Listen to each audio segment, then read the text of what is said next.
Hi everyone, it's Roger and James here, from the What's on Disney Plus podcast. In this episode, we're going to be talking about all of this week's Disney Plus news, which includes Love, Simon being officially announced. We'll be talking about Obi-Wan Kenobi. We'll be talking about the Proud Family. We'll be talking about Spectrums, passwords, and a load of other bits and pieces. Because obviously this is the last big episode before the D23, so just a quick bit of housekeeping, just to let you know that next week we will be a day later because we're going to be trying to watch all the trailers and just getting as much information from the D23 ones. We just thought that made a little bit more sense. Plus, I like sleep. So before we jump into any of the news, I think it's only important that we do say, James, what have you been watching this past week? This past week, I watched. What did I watch? I watched The Emperor's New Groove, which I haven't seen for quite some time, and I was kind of like, yeah, I'm looking for something lighthearted. I will say that movie has aged pretty well, I think. Definitely got some chuckles out. Any scene with Kronk, who is Patrick Warburton, who you might also recognize from the Soarin' ride, among other things.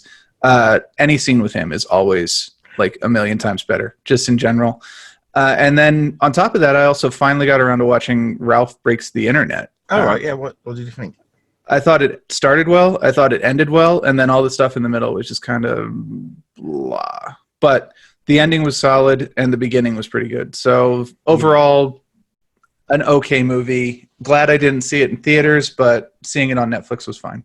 Yeah, it's one of those things that because actually it's funny because I was in store the other day shopping and I was looking at some Blu-rays and stuff and I was thinking, oh, Ralph Breaks the Internet. I haven't brought that one. I was thinking that and Mary Poppins Return. I was hoping maybe 2 for $25 on the 4K. It's like, I'm just gonna hold off a bit. I waited for that to drop because it was just like it's fine. I saw it at the cinema, but I've got no real rush to watch it. It was one of those odd ones. I didn't really kind of. It was fine, but it's like you say, it is that kind of average, middle of the road. The first one I loved. The second one was like, eh. I will say they did add in one of the trailer scenes to the credits of Ralph Breaks the Internet. It's still the best scene of the movie, even though it's not actually technically in the movie. And that's, of course, the one with the girl playing on the mobile app, the pancakes and milkshake app, which is still the funniest part of the movie. And even though I've seen it a couple of times from trailers and whatnot, I definitely cackled a bit on that one. But those were the Disney movies of the week. I watched some other stuff, but whatever. We're getting close to Disney Plus launch. Let's stick to that kind of thing now. So what about you? I finished off all of the available episodes of the first season of Ducktales on Disney Live. Went through all of them, cleared them off. Started watching Big City Greens because a few of those episodes have been coming up there, which is one of the new. I don't know that one. One of the new animations. They're like little yellow creatures that look a little bit like minions. They've moved from the farm into the city, and it's kind of like the whole thing of like bringing a load of rednecks into the city, and that's kind of the main gimmick of it. One of the big new series from the Disney Channel.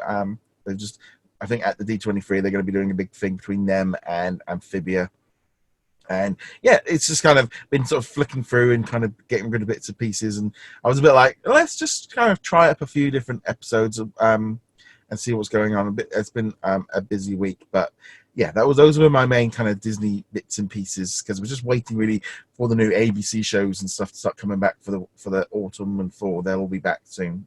But that was it. But always let us know in the comments below what you guys are watching. Let us know what you would recommend. So let's jump into some of the news. And I thought it was going to be a quiet week this week. I thought with D23 next week, we're not going to find out a lot. It's going to be a bit quiet. But we've had a number of official announcements, and there's been also some little unofficial announcements too. So I think we have to go with the one that definitely caught the most amount of attention on the internet this week. Was apparently Ewan McGregor is in talks for returning to his role as Obi-Wan. As Ewan McGregor, yes. Yeah, he's going to be playing Ewan McGregor as for a Disney Plus series. Now this one's been floating around for it seems like years. The talk about the movie, the Obi-Wan Kenobi movie, was going around ever since Rogue One came about, and that got announced. So this one's been floating around. He's even talked about it on talk shows and stuff about being happy to do it. But now talks are apparently in place for him to do a Disney Plus series. And now it started going off, and I was a bit like, I'm just going to hold off a bit because there was another incident this week of news kind of getting out there, and then it wasn't with Harry Styles playing Prince Eric in the Little Mermaid movie, and that then turned out to be it wasn't the case. He was in talks, but he passed. So therefore, there's always that issue that he could, Ewan McGregor might pass on it. But once you had like Variety and Hollywood Reporter and Deadline using their sources, that to me usually is a good indication that the talks are at least really going on. I remain skeptical, mostly because we have rumors about Star Wars series all the time, and obviously McGregor reprising Obi-Wan either in a Disney Plus series or in a standalone movie or whatever is a huge wish list item for a lot of people, myself included. I definitely want it to happen, but this is one of those things where there's so many rumors flying around Star Wars, what movie they're trying to make, who they're trying to cast in what. Until Disney makes an announcement, I will be hopefully optimistic for it because I do want it to happen, but I won't believe it until we get an official announcement. Like, I'm more willing to give credence or to other rumors. Like, we'll talk about Love, Simon in a bit and shows like that, because like there's no clickbaity reason, or not very many clickbaity reasons to go, oh, there's a Love, Simon series, we don't have any proof, but yeah, talk about it. But on the other hand, there's an Obi-Wan Kenobi, the thing you've been begging for years, or anything like that. I'm always approaching that with skepticism, even when you've got big papers saying, oh yeah, we've got a source, we've got multiple sources. And again, like you said, it's in talks, which doesn't mean it's a done deal. And that could come from any different thing. It could just simply be scheduling. Yeah. Disney wants to give X amount of dollars. Ewan wants, Y amount of dollars, and they can't meet in the middle somewhere. But I want it to happen. So that's what I'm going to end with. I mean, to me, I feel like obviously they are in talks. It's obviously going to come down to, like you say, scheduling and money. Primarily money. That's the main thing. But I do think that he's more likely to do it. He does have a relationship with Disney, does do lots of things, and he does also seem to like to do the idea of do something big and then he does something small, and he does seem to like moving things around. And I think it would be a great series. I think putting it on Tatooine would really allow for him to to expand that whole thing. Luke's literally just a baby or something like that, and there's a little of a thing that he has to go and deal with. But they can't go too much either, because essentially at that point, from the end of the Sith to A New Hope, he pretty much just stays on Tatooine and does nothing except for just guard Luke, and then has that little battle with Darth Maul at some point during Star Wars Rebels, and that's that was just a little notification at my end. It's just a kind of, I think, a weird thing really of, like I say, it's in talks, things could change, but I would really love to see it happen. Yeah, and I would too. And there have been a couple of comic stories dealing with Obi-Wan on the planet Tatooine. So there is wiggle room. They can tell stories on the planet. I think there was also a short story, or maybe two, in the From a Different Point of View collection of stories, but the less said about that book, the better. So yeah, there's room for them to tell the story, but obviously, yeah, the main focus is, hey, you're supposed to be guarding Luke, dude. Don't go too far. So yeah, it's going to be a little bit limited, but also it could help keep the costs down by keeping it on one planet, and therefore, I mean, they only need. This could be a 6 episodes, 45 minutes, which would be roughly equivalent to maybe having like 2 movies. So we're probably getting a little bit more, and it'd be nice to sort of see a little bit of information. But as you said, still have to keep this with a massive pinch of salt. Things could change, talks could break down, talks they couldn't deal with a deal. But I think I would not be at all surprised if on our next episode they've officially announced it. It wouldn't be, leave it for D23. And they just leaked it out of there a little bit ahead of time to let it percolate a bit before it kind of officially comes out. Certainly a possibility. The only reason, and it's kind of a tenuous reason, but like the only reason I could see them not announcing it at D23 is they don't want to take anything away from The Mandalorian, which of course is a launch title for Disney Plus, and you don't want people going, I really want to see The Mandalorian, but I'm going to wait for Obi-Wan to come out and just watch them together. Yeah. You want people getting it on. Although, if I'm being honest, I don't think there's a very big chance that they would do something like that. I think if they've got Obi-Wan in the bag, then they want people to know about it because that's just pure hype for people. But I could see it from both angles. And also, I mean, we're talking here probably year 3, so we wouldn't be seeing it till True. 2022, 2023. It just, in some ways, they've owned the story already this week, so they might as well just kind of get it out there. But this is the big thing, and there's an interesting you said about like clickbait, and there's a lot of stuff going around right now in terms of essentially, let's take a classic movie or a classic series and say it's coming to Disney Plus as a reboot. There's been a lot of talk about live action ones, things like Bambi, Great Basil the Great Mouse Detective, the Aristocats. A lot of them are coming in from primarily one particular source, and we've got this covered. And there's no news coming in from it. There's this kind of thing of, well, there's only one site saying it's, and they're saying it's a source. And it's just like, well, it feels like almost, let's just pick anything, put it out there, and just let it stick. And there is a lot of clickbait going on right now. And I know on the website and on the videos and stuff, I am trying to weed through stuff of if it's just one source, I'm not necessarily going with it.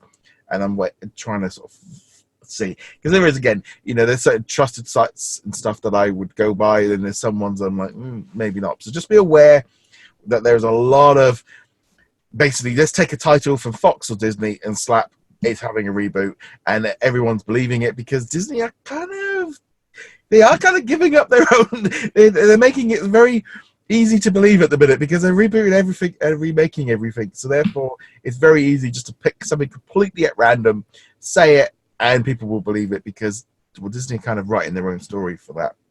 True, and it's also important to remember that when announcements do come out, we normally forget the predictions that were made unless they're right.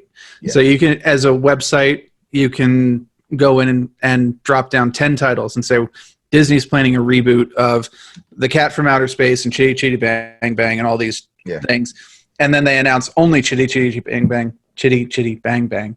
Yeah. That's the one that you remember. Like, hey, predicted it right here. Take a look. And then you just kind of quietly forget about the 9 other articles. So it's very important, especially for us, because we're reporting on it, to not, be like, people are saying that there's the Cat from Outer Space reboot coming along without verifying sources as best as we can. We're not professional newsmen, but we still have to do our best on that. It's a kind of thing. I don't like spreading false rumors. I'm not interested in putting out false information just for clickbait or to get views or anything like that. It's something I hate. I have been running websites. I've been running websites for 20 odd years, but like Disney stuff, I've been doing it for 7-8 years now, and I don't like just putting out fake stuff just for the sake of it. So that's one thing. But then you get other instances. For example, like this week, a TV series called The Proud Family. Now, I'm going to be honest, I'd never heard of this series until this was brought up. But this was like a leak the opposite way, where one of the actors, Tommy Davison, was at a press event on the red carpet talking to someone online, and he just kind of spit out, going, "Oh yeah, I'm doing The Proud Family. We're doing new episodes. Oh, but I'm not supposed to talk about it. Oh, but it's coming back." I'm like, and you sort of, even when you watch the video, because where is the buzz put it up there? You can see the excitement, and he's like, "Oh yeah, I'm not supposed to say this." It's like at that point you're going, "Yeah, this is you could you've got one of the actors telling you that they're doing it." That's when you're like, "Yeah, okay, this thing's something actually happening." Yeah, and it's been out of production for a long time. I don't even know if it's been in syndication at all, outside of like the 4th tier Disney Channel. But if you're gonna mine old shows, it's a decent one. It had a good run, 4 years, I think it was, and it's fairly well remembered for the people who do remember it. This is the platform to put this kind of show back on and see how it works, because we've seen a certain amount of success with stuff like Raven's Family and Girl Meets World and stuff like that, and give it a shot. We don't know the context. We don't know if it picks up right where the other one left off. I don't even know where the other one left off. I assume since it was a sitcom in the early 2000s, But it wasn't animated. It was animated. It was animated. So therefore, they can keep the kids the same age and all the rest, and just carry on. Right. But will they? It could entirely be about the kids having their own kids at this point. And the other question, like what animation style they're going to use. Are they going to continue to use the old animation style? Are they going to update it? We don't know, but still, cool little announcement. Probably not something I'm going to check out, except maybe like when it launches just to kind of sample it. But cool. This is just them spreading their web wide.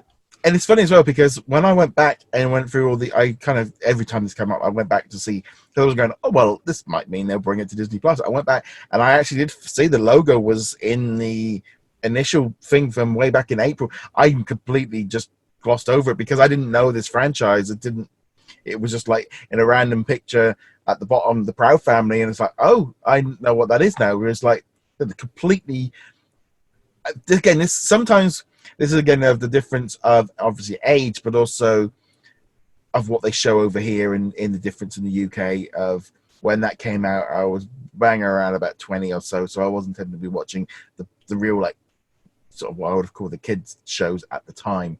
And so yeah, but there seems to be a lot of love for this series, a lot of excitement. I think as well because it's the fact that it's just like new episodes, and that could just be a continuation. And again, bringing in a younger generation, bringing in bits and pieces. So should be good. And like I said, I know nothing about it. And so we'll just have to wait and see. Yeah, but this also raises a small possibility for moving forward. Obviously, Disney Plus isn't out yet, but we know they're going to have a back catalog, 5,000 episodes or something like that.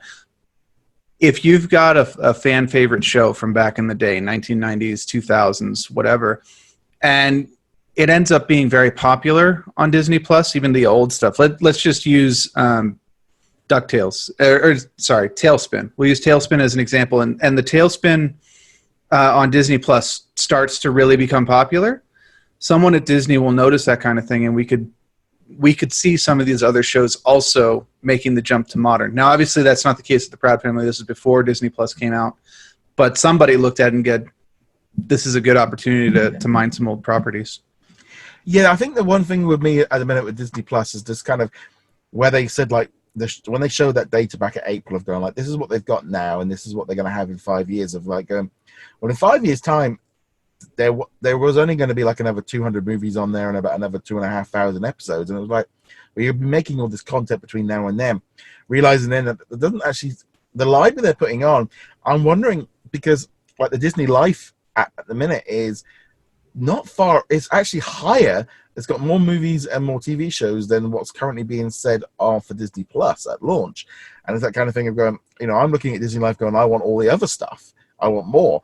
And I think there's going to be this thing of there could be I think they're going to be careful that they aren't they're not putting enough stuff on there, because what they're putting out, this number's going 5,000 episodes and 300 movies at once.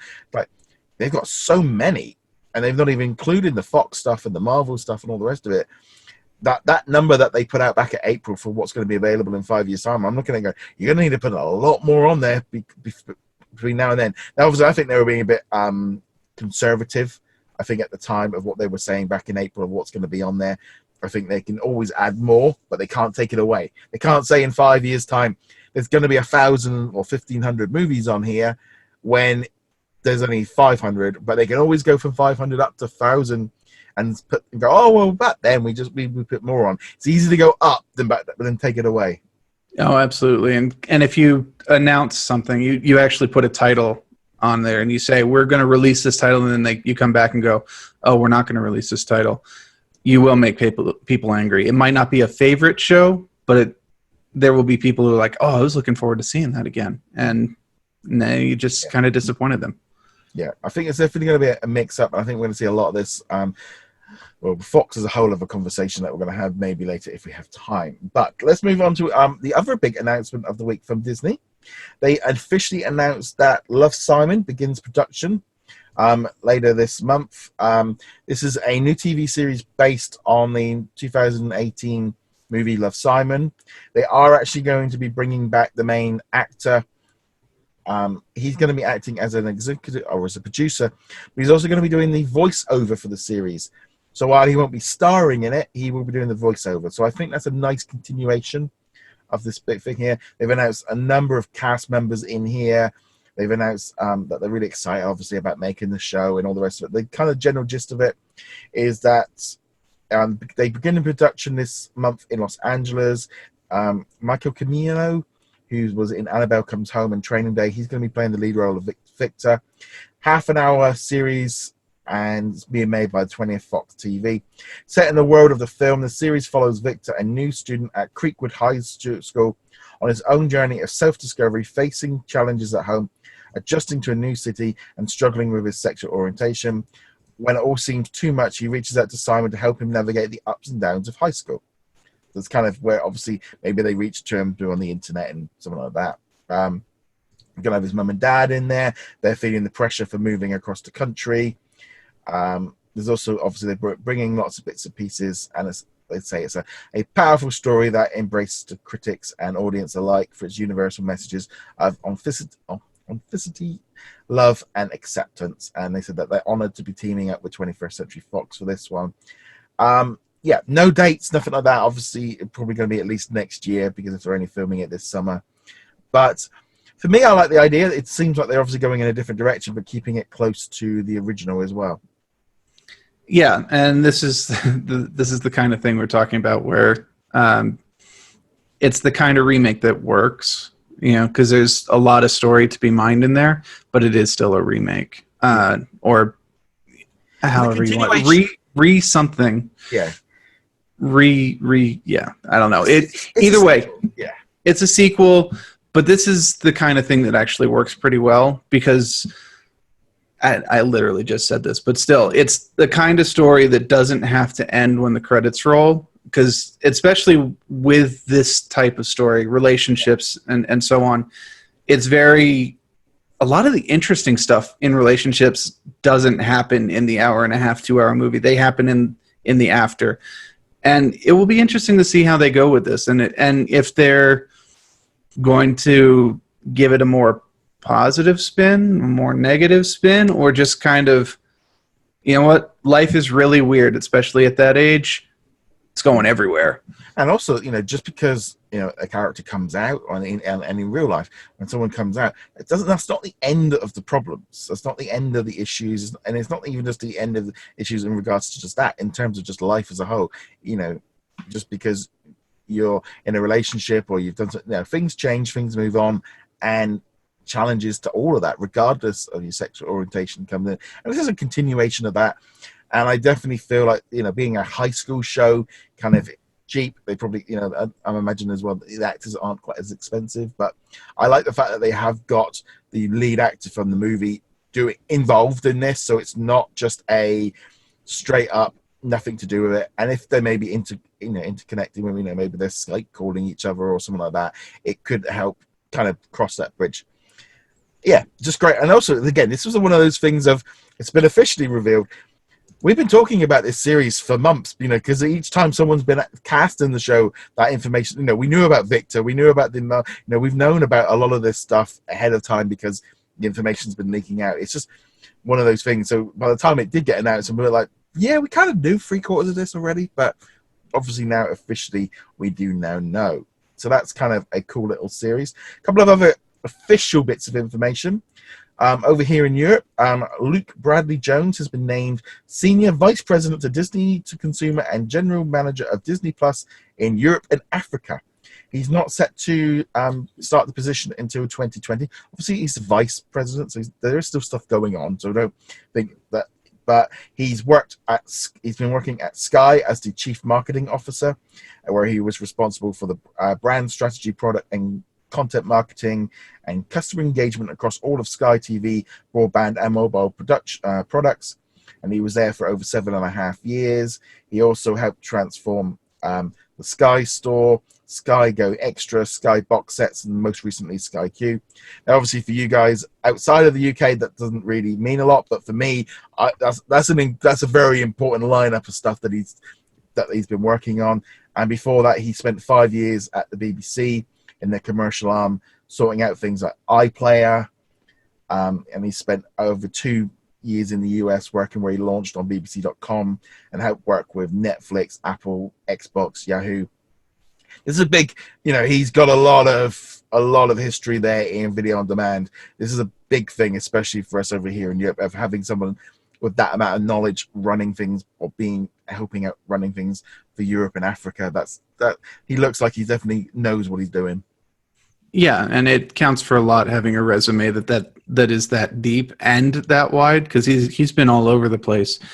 And he's also, in some ways, working at the BBC for like 5 years and then working at Sky for 7.5 years. He has worked in some places, but he's done time there, and he's worked on a lot of projects. I was talking more about the projects. The list of companies that he's worked with, in whatever capacity, is very broad, and that counts for a lot in this industry. Having that experience, having those contacts, having that history, it lets you put a lot of faith in him. We'll see how it works out moving forward from here, but only looking at his resume. Obviously, I don't know the guy personally at all or anything like that, but just looking at his resume, I feel like, this is a solid choice. This is a solid position to be in. Yeah, I mean, also, as I said, being a Brit over here with the project that he's saying, that has a lot more clout for me because I know those products. And that's ultimately a thing. But great news for us over here in Europe and Africa. Going on to another announcement. This one was that Disney have announced a multi-year deal with Charter, which runs Spectrum sort of TV. I think they've got like 15 million subscribers. Now means that all the channels are going to continue. There's all this stuff going on at the minute of Disney having to renegotiate deals with satellite and cable providers. And there's a lot of pushing and shoving going on because cable companies obviously want to pay less. Disney want them to pay more. But then cable companies are going, well, you're doing all this Disney Plus and this Hulu stuff, so we shouldn't pay as much, or we need more exclusives and all the rest of it. So there's been a lot of toing and showing, but then Disney can kind of come back going, well, if you don't take the deal, you're going to lose even more channels and more people are going to cut the cord. So there's a real weird kind of thing going on right now between all of that, isn't there? Yeah, there's a lot of who's got the power in this scenario. And I think more and more, obviously, it's the streaming content providers rather than the cable and television providers. People are aware, or people, by which I mean executives and so on, are aware that more and more people are cutting the cord. More and more people are using Netflix or Hulu or, CBS All Access as their content source. And so while TV is still huge, it's not exactly a small market. The writing is on the wall, and most companies know that. And Disney's kind of got the power here. What they do with it, how they control the situation is another matter entirely. So far, it seems like they've been relatively fair with these, Charter and whatnot, with re-signing the deals. It wouldn't surprise me terribly if these deals get worse and worse for cable providers over the next several years as more renegotiations occur. What was interesting about this article was that not only are they having all the television channels like ABC, Disney Channel, FX, National Geographic, ESPN, and all the rest of it, all fine, but they are also going to be making a thing of making possible future distribution of Disney streaming services such as Hulu, Disney Plus, and ESPN and they also they want to bring that into Spectrum.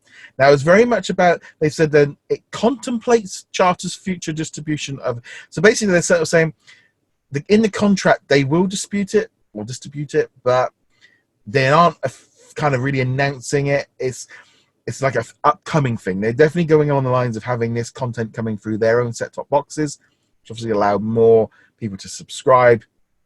But the fact that you got Disney Plus and Hulu being mentioned in this deal, and that they obviously can, because that's the thing with the cable companies now, is they're going to be looking at, can they integrate things like Netflix and Hulu into their boxes to keep people subscribed? Because A lot of people are still going to be using Spectrum and Charter for internet provider. So while internet providers might be going, well, we're losing our cable, they're going, yeah, but we provide you with the internet to get access to Hulu. They're still getting a cut at some point. And obviously as well, if you subscribe to Disney Plus through them, they will get their cut. Whereas if you subscribe through Apple, they get a cut. If you go through PlayStation, they get a cut. There is a cut to be made on whichever device you subscribe to. That's why they'll want you to subscribe on their website where they don't have to pay anybody then. That's the thing. That's true. And, sorry, I lost my train of thought there. As more and more, options become available, not just for like where you can get Disney Plus, but just options in the field in general. The power base gets smaller and smaller for cable companies. So like you were saying with the internet, obviously they want both. They want you to have both the internet and the cable because, they get more money that way. They have more control over how you're consuming media. But yeah, most of the cable companies are also telecom providers, and they'll get their money one way or another. Literally, me and my wife were having this whole conversation last night about, she kind of wants to bring like satellite TV back because she's not so keen on using the apps. And I'm there going, we priced it out, and I'm going, it's like the price of the satellite dish. I said we can have we can upgrade our internet and have all the or have another 2 subscriptions for the cost of the difference. And it's like, I said, so we still have maybe the free satellite or something like that. But I said, maybe if we don't, I'm like, we don't really sell like we can upgrade. It's like, I'm happy. I want to get fastest internet regardless anyway. And, it's like, if you want Hey You to watch the Kardashians or something like that, then yeah, we'll just get that. Because it's like, I really don't, it's like, I'm looking at the price of the Sky Q and like, they want this and they want that. And they're like this. And I'm going, well, that's how, when you start adding up the bundle, it's like going, this is a lot. I can get all of the subscription packages. I'm literally talking all of them for less than that. It's like, as I know there's a lot of talk about, well, by the time you have all these different packages, it's going to be cheaper than, or more expensive than cable. And I'm looking at the price of satellite and going, nope, it's still not. It's still not for me. Of like, even if I include all the different subscription packages, it was funny. It's like $3.99, and I turn and go, I pay £10 for wrestling. I pay £5 for Disney. It's like, if you really want, it's like £4, not a problem. We can upgrade it. It's not an issue. But there's that thing of my wife wanted to go back, and I'm there going, I don't want to go back to satellite. Yeah, and there's a lot of things, a lot of issues in there too, because you go on the assumption that you're going to subscribe to every single package month in, month out, and most people aren't going to do that. They're going to, at best, they're going to rotate through a handful of packages. But there is, go ahead. I was going to say, this is where there was a little snippet that I'm going to be expanding on a little bit more in an article today. In this official announcement, there was a little word here called, additionally, Disney and Charter have also agreed to work together on piracy mitigation, where the 2 companies will work together to implement business rules and techniques to address such issues as unauthorized access and password sharing. Now, this is going to have a big impact on what's going on in terms of streaming apps, because it's a common thing of people sharing passwords. Now, I view this as where there's 2 different things going on here with terms of streaming passwords. There's one thing of me having my Netflix account, and I give my mum my username and password, and she accesses Netflix every now and again when I reminded that there's something on there to watch, right? Or, someone like that. And there's a lot of people that do that. But there's also like other people that maybe go, right, well, I've subscribed to Hulu and Disney Plus and ESPN Plus. You subscribe to Netflix and Amazon, and then I give you my passwords, and you give me your passwords, and you're sharing that maybe between best friends or between brother and sister, that kind of thing. If that's kind of local sharing, and I think there's always going to be a case of this, and it's going to be difficult for Disney to kind of completely stop that. I think there's the other side of things of people that do this as a profession. Maybe people that are selling them, they take out a package and then they sell, 10 different, that password out to 10 different people. And there's a lot of, the dark side of this, of people selling codes, sharing codes of just, if you're sharing with some random person to cut the costs and stuff, that's where they are looking at it, going, yeah, we don't want any part of that business. So it's kind of this weird thing, and I think you're going to see that maybe in terms of how they're going to do that. I mean, I know someone tried logging in on my Netflix accounts in Peru, and Netflix messaged me, locked down the account, and was going no, and because someone logged in, changed the password, did this, did that. Netflix messaged me. I had to ring up, reboot it, kick everybody out, and then log back in again. There's this kind of line, I think, of like the dirty side of it, and then there's just the, I'll let my mum have the password kind of thing. It's like, in terms of like Netflix and Disney and all the rest of it, they probably look at like me giving the password to my mum just as bad as me selling it to because they want my mum to subscribe as well, that kind of thing. Yeah, and I'm also coming from this perspective of never give your password to anybody. I mean, that's ridiculous. Yes, I realize it's a monetary situation, and for some people that $7, $8, $9 a month or whatever local equivalency is actually a very big deal. So it's very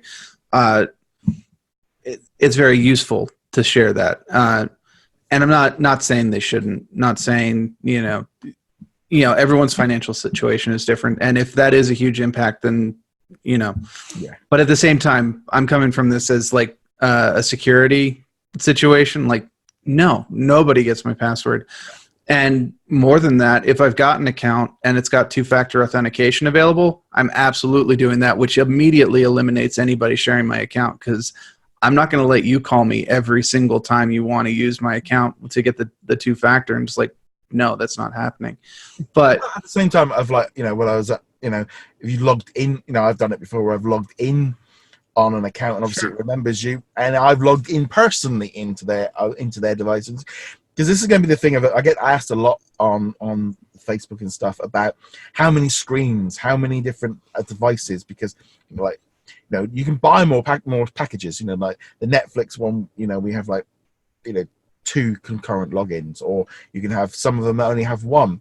I mean, I think Disney Life has 10 logins, because they are looking at it going, well, I mean, I look at it from my point of view of like devices. I'm using it on my phone, I'm using it on my tablet, I'm using it on my Fire Stick, and I'm using it on my laptop. So I'm using 4 different devices. I'm not watching them all at the same time, but I'm flipping and flopping between it.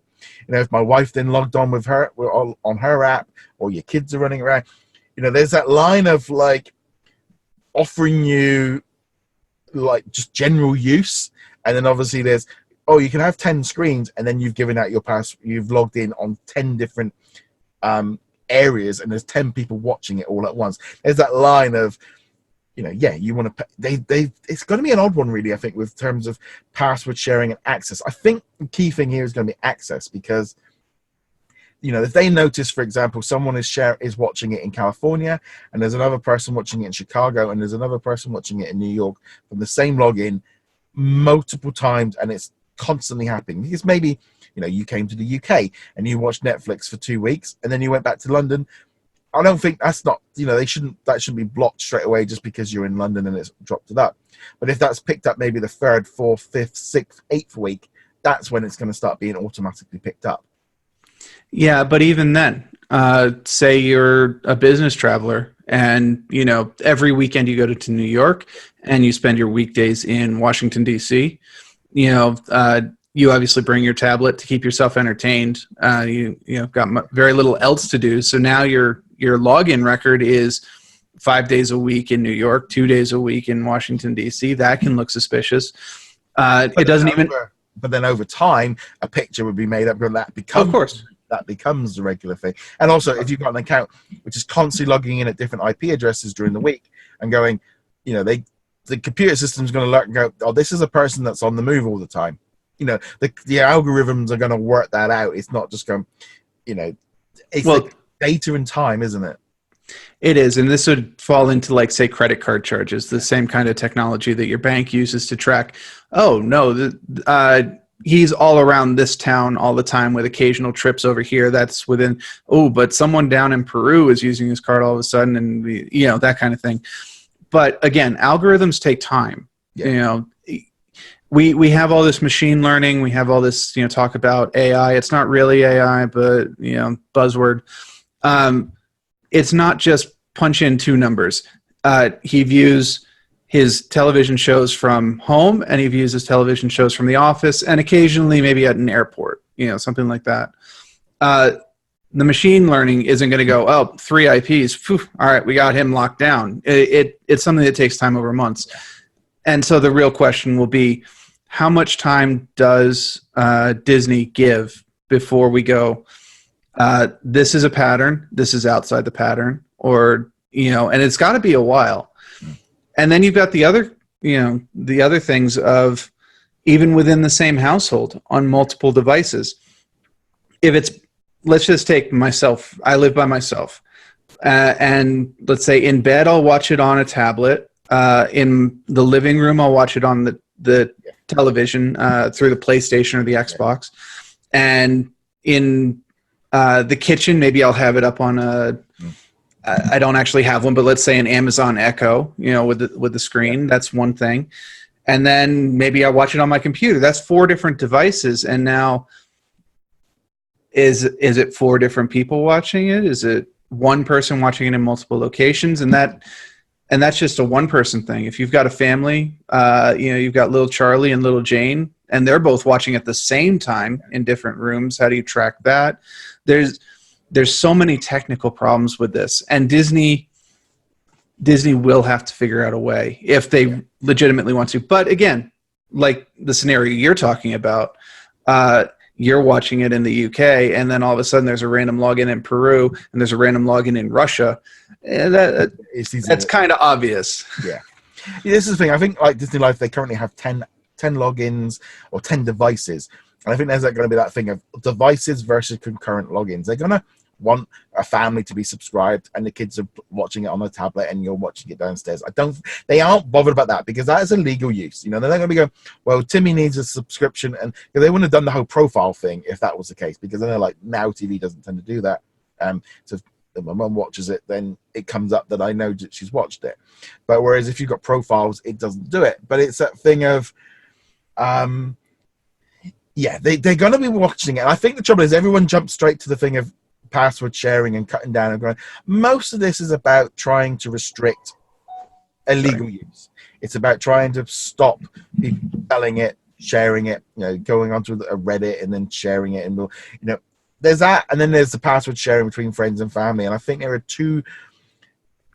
They've got to watch the line, because if they go too heavily on the family and friends line, that can backfire. That can go too much different. There is that other thing as well. If I subscribe and I give my password to 10 friends and all my entire family and all my uncles and aunties, and there's 25 to 30 of us all trying to log in on one account, I would argue, that I can see why Disney would be annoyed at that.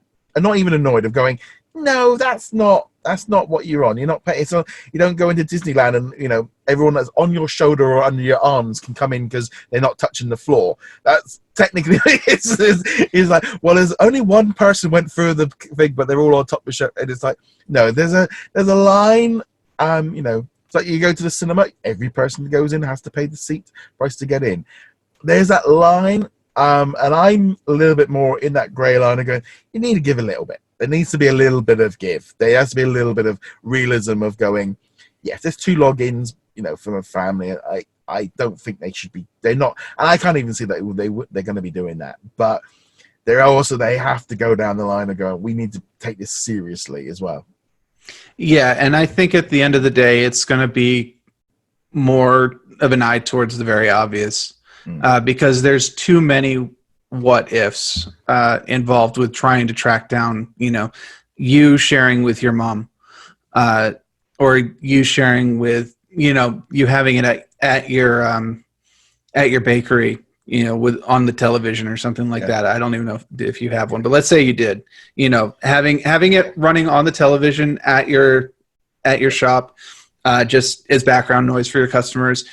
And your wife is at home watching it there. I don't think Disney really cares about that. That's not something. No. Yeah, I mean, it's literally like now, like usually at lunchtime, I will fire up Disney Life, pop it here while I'm at work eating my lunch, and I will watch a show on Disney Life or something like that. And I'm paying for that. I'm paying for access on my device, and I am entitled to do that. And they're not worried about that. They're not that I am doing something completely legal and I am paying for it and I'm using it myself. I think it's just they've got to watch it. One member of a family and then 5 aunties and uncles, all the cousins, all your brothers and sisters, your parents, your grandparents, all using one account. That's going to be pushing it. And that's just the bottom line. But as there's going to be so many more streaming services, you're going to start seeing this. It's not going to be a thing. Right, I'll do Netflix, you do Hulu, and we just share it. And because again, it's this kind of line. Even in our Facebook group, one of the rules is no discussing sharing passwords or selling passwords. That is a number one rule because we don't. There's encouraging it, and there's it's like that thing of like, yeah, you shouldn't be sharing. If you're going onto the internet looking for this, that's where they're looking at it. To me, there's that grey area, and I think it's only natural, but it's going to be something that's obviously going to be a big issue going forward. Yeah, and then also you have to factor in how much effort are they willing to put into it, because it actually takes a significant amount of man hours just to look into each of these, and they're not going to want to automate it. At least not up front, because automation is just going to get too many false positives. You're going to get bad word of mouth and so on.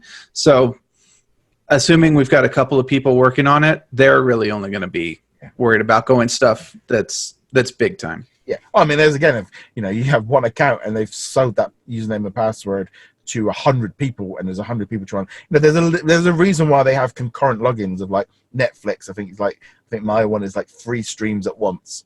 Or there is that thing of only 3 people can watch anything at the same time.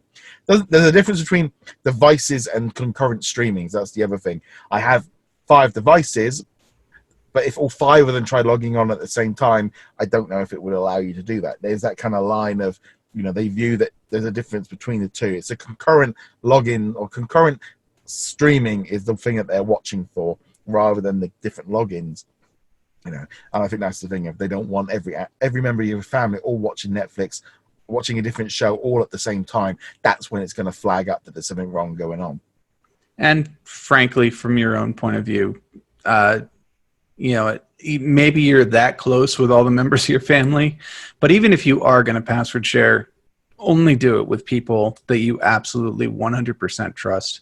It's way too easy to be taken advantage of in that situation. And also, the amount of stories as well of exes where you get this a lot, where I've seen this so much time of like, say someone's had you've subscribed to something and you change the password, there's been a login issue or something like that, and you forgot the password in login, and suddenly an ex will message them going, have you changed the password? And they go, if you've been using it, like, we were broke up for 3 years.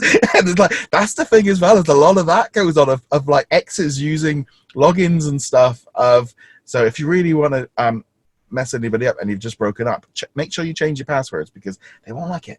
But yeah, I've seen so many stories of that, of like, we broke up 3 years ago and you're still using my login, or your mum's using my login. Your ex's mum's using it. And not even that. You get the stories of people are like, did you change your pet? Well, who is this? Oh, I'm friends with this person. I haven't spoken with that person in 4 years, and we had a really bad falling out. Why the heck are you? Oh, but can you please just change it? No. Yeah, and I have seen these stories on things of like, of going, like, you've changed the password. Yeah, I'm a friend of this person. That you. It's like, no, get your own account. And there is that line of like, you got to look at it yourself as well, because it's like, would you want them to have access? But nevertheless, so this is kind of the fun side to it, but then there's also that kind of, you're going, no, you're just taking the mick at this point. But let's look here at some of the other news from this past week. Apparently Marvel Television. News. Sorry? There's still more news. Yeah, there's still more news. Marvel Television are making new TV series for Disney+. They're working on secret TV series. They spoke to Deadline this past week. They are making more TV shows for like Hulu and ABC and stuff. They've got a couple of TV series coming to Hulu. But they said on the flip side, they are Marvel Television will be doing shows on Disney+. We just haven't announced what we're doing there yet. And they said, when are we going to find out about it? And they say when they're ready.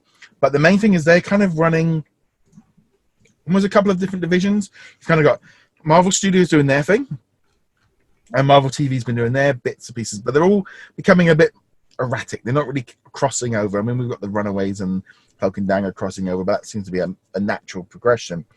But, you know, the Ghost Rider TV series has got nothing to do with the MCU.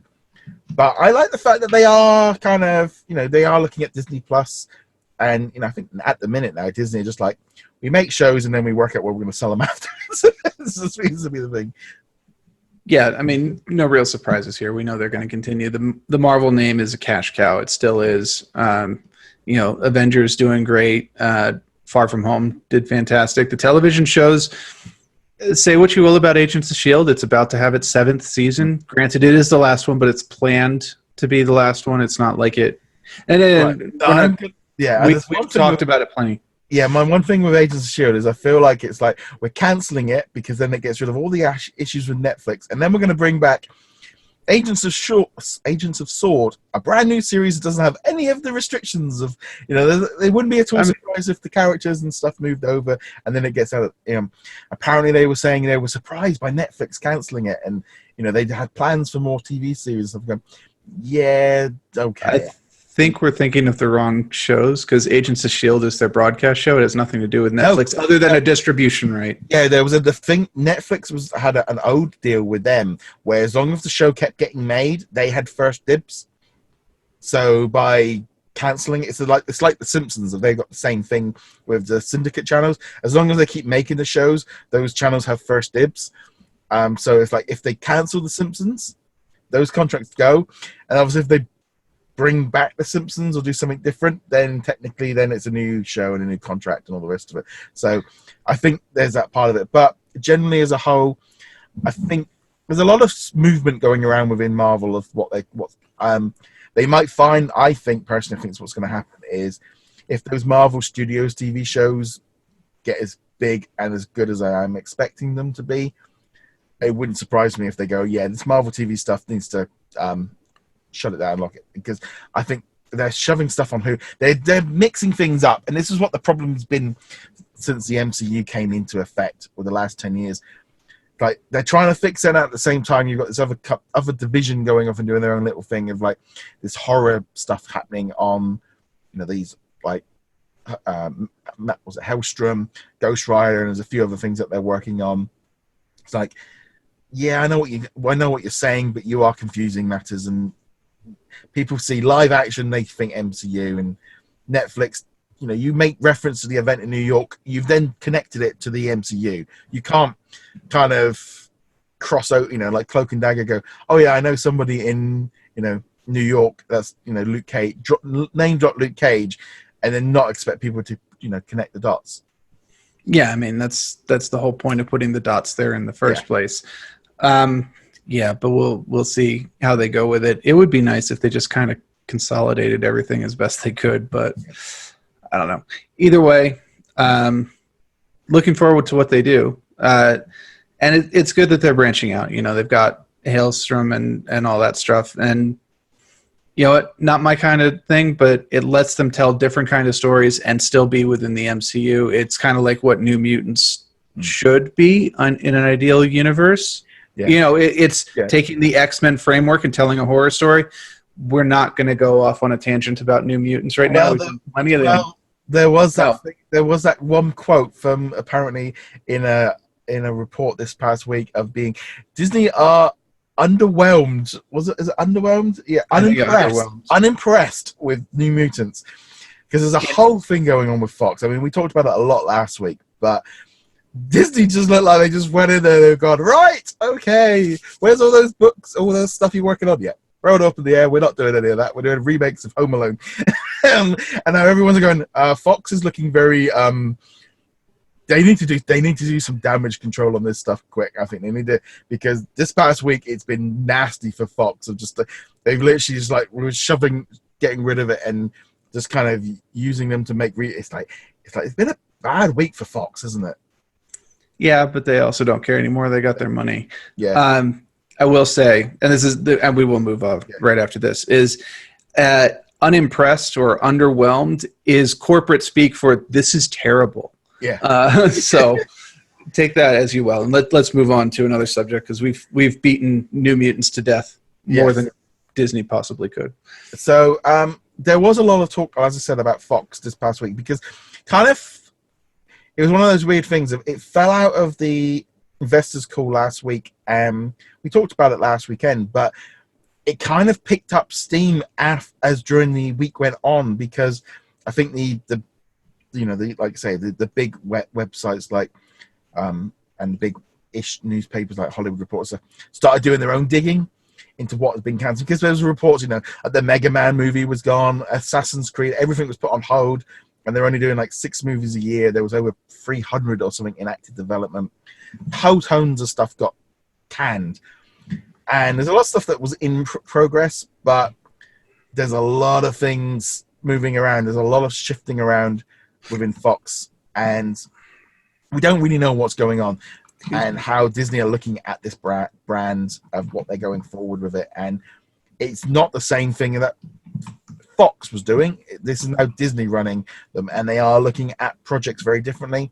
They are also looking very much at their streaming network of Hulu and Disney Plus of going, all this stuff that's not making any money at the box office, is it better for those streaming services? Maybe I think a lot of this is the big budget stuff that they've got no faith in was dumped. Anything that's small and tiny that might work on the streaming services is probably still okay. But if they're looking at $100 million animated movie, they're looking at going, no, this isn't going to work. I don't know. It's going to take years. Bob Iger said it could take a year or two before we see how Fox moves forward with their fingerprints all over it.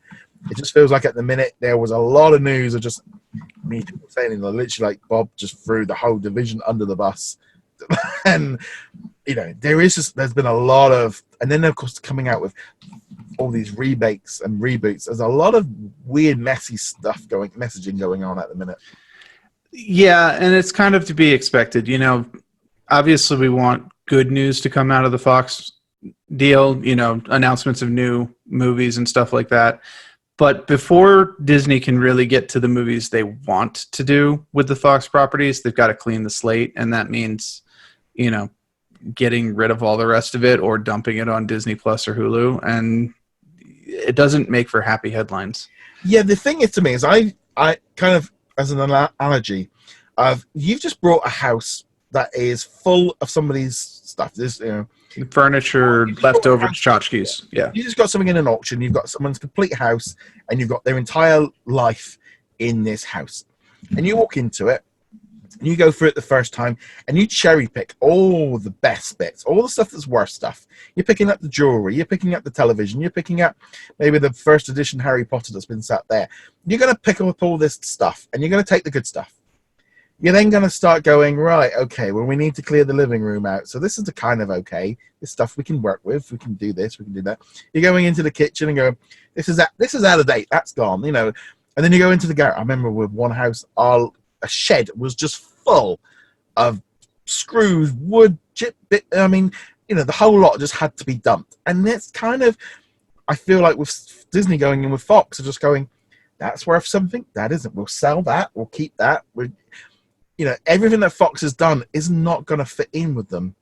It's like, they've got to organize their entire library. Apparently, they're moving the historical side of Fox is all being brought in with the Disney archives, and it's like, well, this all makes sense for them to do this and move things around, and it's going to take them time to go through that back catalogue of TV shows and movies and reallocate them, work out where they go. That's why they've been very quiet, I think, with the Disney Plus and Hulu side of working out who has the rights to each of these movies. Every single thing is going to have to go through a lawyer to work out who owns the distribution rights for this. Can this go on? Sling TV got a deal on this. Or, they've got to go through every single thing individually, and it's going to take time. And the trouble is, mergers, nobody likes the thing after the merger of the cutting and the axes and stuff because everyone wants everything to stay the same. We're about to see the same thing with AT&T and Warner Brothers. We're seeing the same thing now with Viacom and CBS. We're going to see a lot of just dumping because everyone is now looking and going, we need content, but anything that's not financially viable is just going straight in the can. Yeah, and I mean, why wouldn't it? Honestly, yeah. If it was worth publishing, you can bet that they would publish it. Send it to theaters, send it to Netflix, send it to wherever. These are companies that they want to make money. I mean, that is the bottom line. That's what they do for shareholders. If they're not making money, then they lose money, not just on the lost sales, but like shares go down, dividends go down, all that fun stuff.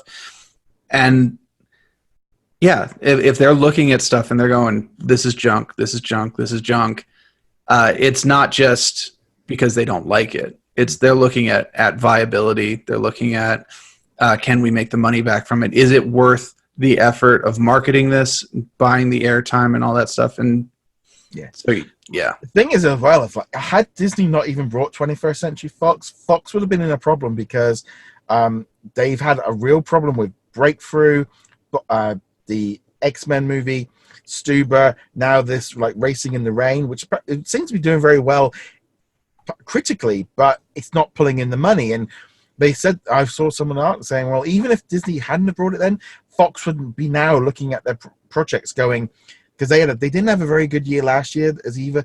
A lot of their decisions they made like 3 to 5 years ago are now coming back. And the trouble is the audience has shifted. Like they say, people don't go see average movies anymore. And Fox essentially was making a lot of average movies and not big event movies. Disney have had 5 big billion-dollar movies this year. Like the article of now of like what is considered a success and what isn't. Something like Mary Poppins Returns, 300 million. They're going, yeah, well, technically it was a success. It made money, but it didn't do $1 billion. And the numbers and inflation, all the rest of it, they are looking now going, these movies have to make so much more money to be seen as a box office success. The long-term event, the streaming and the home video and all the rest of it, and the TV licenses all come in afterwards. That kind of help boost a movie up. Yeah, and I don't know. It's just the inevitable outcome. It's too expensive on the consumer side to go to movies, so you're only going to go to movies that are worth time going to, spectacle movies. So, yeah. I mean, it's like now I'm looking at like what's coming up, and now it's like I don't know really if there's anything now between maybe Maleficent and Halloween. I can't think of anything off the top of my head that I'm going to go see. There's that kind of thing of nothing's on the horizon coming up. But then you've got Frozen 2 and Skywalker.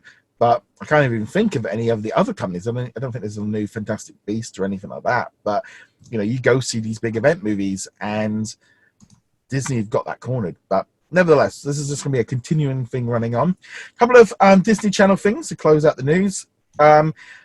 Mickey Mouse's Roadsters is being renamed to Mickey Mouse Mixed Up Adventures, and it's coming back to the Disney Channel in, I think it's October. Kind of gone for a rechange. It looks like they kind of... It's like one of those weird things of Mickey and the Roadster Racers to become Mickey Mouse Mixed Up Adventures. And the image that they put out of just all the characters, it just seems a bit like, well, this is almost becoming a new series. It's a bit of an odd one. They've completely rebranded it, rechanged it for the 3rd season. It's a new Mickey Mouse series with all the characters. And yeah, I mean, they say it's coming to Disney Channel and Disney Junior and Disney Now in October. It's going to be coming to Disney Plus as well. This is at some point. I mean, this is the kind of show you want on Disney Plus, because sure, there are occasional storylines to it. It's really just a kind of plug and play show, and it's the perfect kind of thing. You put your kid down with a tablet, and here you go. Watch. Just keep watching. The big stuff adventures to me is along the lines of, this is going to be just some random stuff that we're going to throw in, and it's going to make no sense at all. I just forgot. I've watched a load of the Mickey Mouse shorts of the new series ones, and they're completely random. It's like they're bonkers.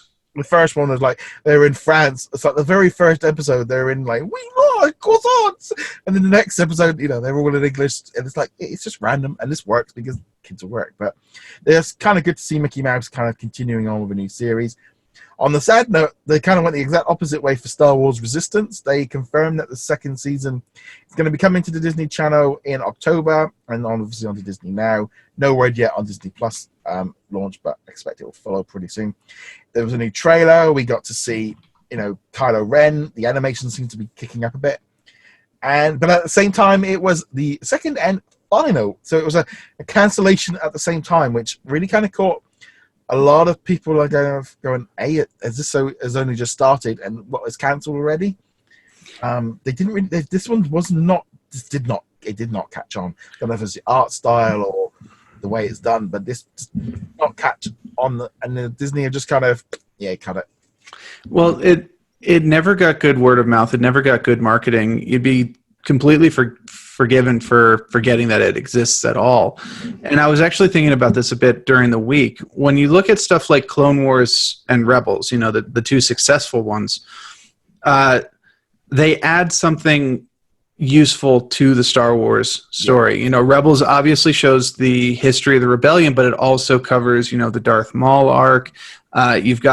You learn things about characters that make them more important when you get to the movies. Leia shows up in Rebels, Saw Gerrera shows up in Rebels, stuff like that. Clone Wars, of course, really adds a lot of meat between episodes 2 and 3. It makes Anakin a much more rounded character than what we got in the movie, stuff like that.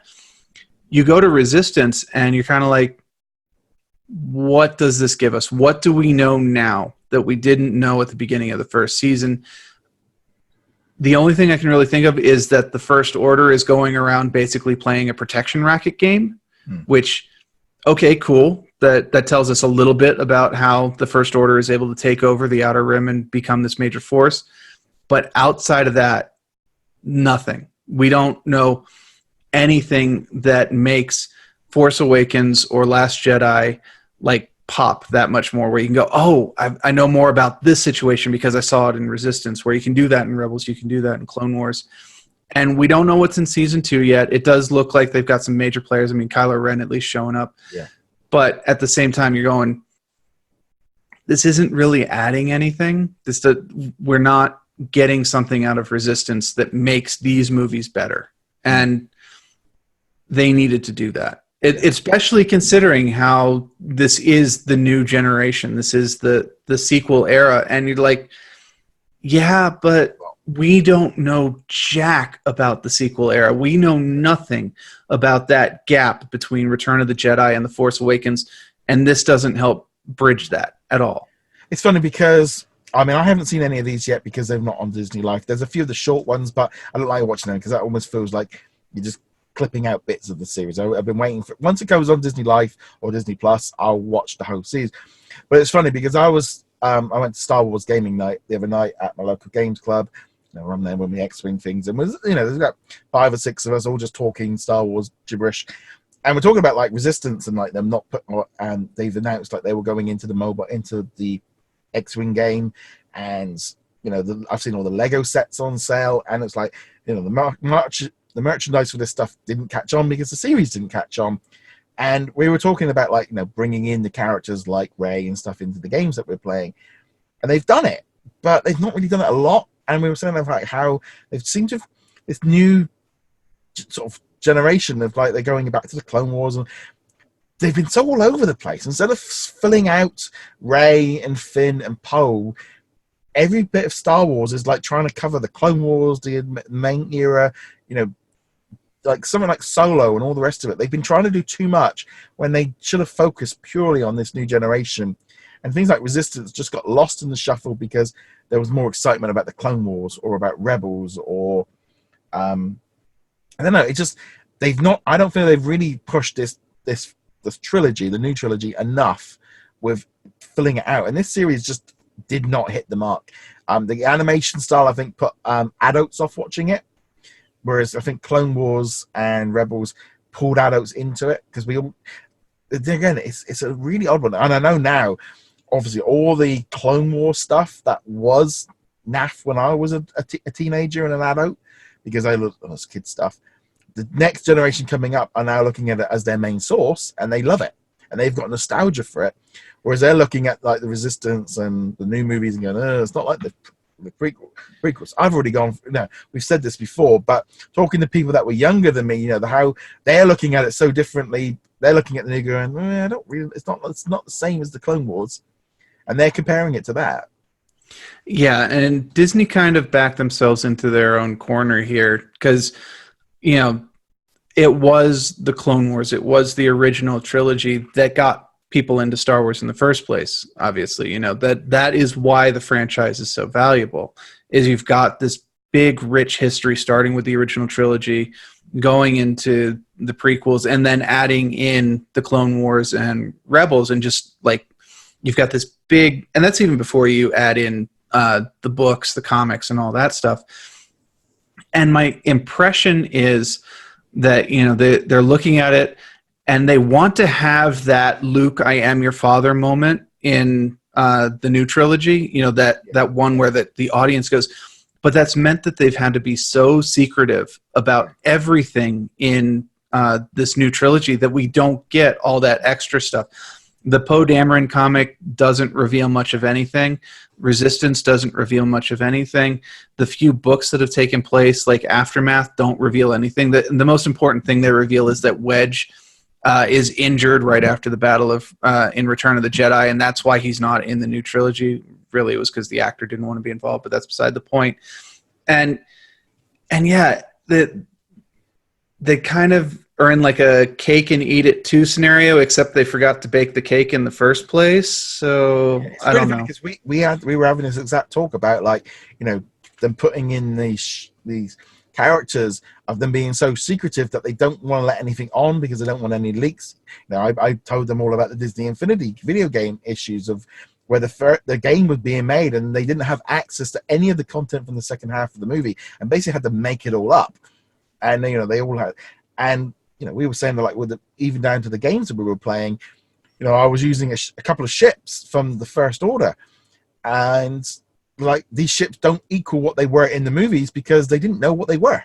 The people that were making this merchandise didn't know what they were, and I think this is the problem with, like, Resistance, of they don't know where, these guys making the series don't know where Rise of the Skywalker is going, so therefore they can't do anything. They're so locked in to the story arc, they can't expand it because they don't know where it. Whereas, like, with Clone Wars, we knew where Anakin and everyone had to get to. There was that thing of, as long as it all got to the end, you could do anything they wanted in that zone because they had the end. Resistance didn't. They didn't know where. You know, it's like Kylo Ren coming in. I don't think these guys making it know where Rise of the Skywalker is going. well, and it doesn't even matter if they do. This is taking place entirely as a side story from The Last Jedi.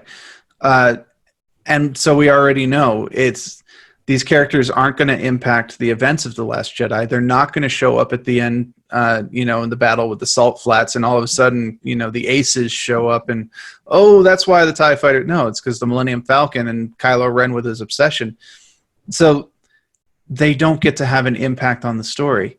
Even Rebels had at least a small impact on the story, where you can go, oh, well, hey, Chopper was over there and Hera was name dropped in Rogue One, and, you know, some of the stuff they did built up to what was learned in Rogue One and in A New Hope. Clone Wars obviously, you know, builds the entire story of Anakin's descent.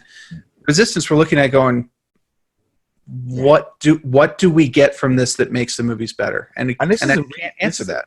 And this is a big thing for me personally. A year ago, when I'd not watched any of the series, now I'm a year on and I've gone through the 10 seasons of those episodes. It has made a difference to my Star Wars knowledge. You know, when I'm playing games and I'm playing the video games and all this lot and the comic book stuff, you know, I've got so much more knowledge because of those series. They filled it in a lot. I didn't think they would. I wasn't expecting that. You know, and I think that was where and Resistance has never hit that mark. And I can't help but feel like Resistance, had they made this in 2 years' time, or 3 years' time, probably could be such a better series. And I hope they do go back and fill in the gaps a bit. I really hope they do. Sorry, didn't mean to cut you off. Yeah, there's this whole stuff going on with the First Order that they need to be built up. And obviously that's just a thing of it, but yeah, it is an odd one. This new series, I mean, the whole backlash to Last Jedi really just whacked Star Wars. And there was this funny thing of people going, no one's interested in Star Wars. Ewan McGregor gets cast, is in talks, Star Wars trending, and everyone's excited again. It's like, literally, we are, you know, everyone was annoyed and everyone doesn't like it, but the minute something news comes up, everyone's back on board the hype train. Well, the question, of course, is if they announced something for say Kylo Ren or Emperor Snoke right now. That there's going to be a Kylo Ren series on Disney Plus. Would it get the same amount of hype? Yeah. And the answer's like you're shaking your head. I have to agree. There would be some hype. I'd love it. I'd love to see them expand it. I would love to too. And this is actually what you were getting at a moment ago. Once Rise of the Skywalker is out, and whatever revelation, whatever earth-shattering revelation Disney thinks they have up their sleeve is out there and in the open, I do want to see what they come out with, the books and the comics and whatever is going to be the successor to Resistance, because they will be free to do what they need to. And I hope more than anything that Disney learns from this, and when they start a new trilogy, that they go into it not with a let's have a Luke, I am your father moment. Let's just tell good stories that we don't have to hide in this iron curtain of secrecy. I mean, they would make the Russians in the Cold War look like amateurs with the amount of secrecy they're throwing at this one. Yeah, I've got an upcoming vacation. I've got 4 Star Wars novels. Or actually, no, I think I've got 5 Star Wars novels for my vacation. So I'm going to be fully engrossing myself in Star Wars on the and yeah, that's again that fills in the backlog, but it's all. None of it is in the new trilogy. Nothing is in the new zone. Everything is old because they're so secretive. But we're just going to have to wait and see. But that pretty much runs through this week. I was, like you said, was not expecting so much news, and they really did there was a lot of little bits and pieces there. So obviously next week, as I said, we are going to be a day later. We'll be out on the Sunday. We're going to have tons of news for the D23 Expo. And that's pretty much, that'll be the whole thing. We'll just be going through there. Hopefully trailer reactions, news coming out of it. We've also got lots of apps and stuff. We'll just have a couple of days worth of news coming through. Some of it, it kind of could be a lot of it is stuff that we already know and they're kind of pushing it out there. But we are going to see something. There's going to be some trailers. There has to be. This is their big push. This is the first of their marketing campaign. This is when the sign-ups are starting.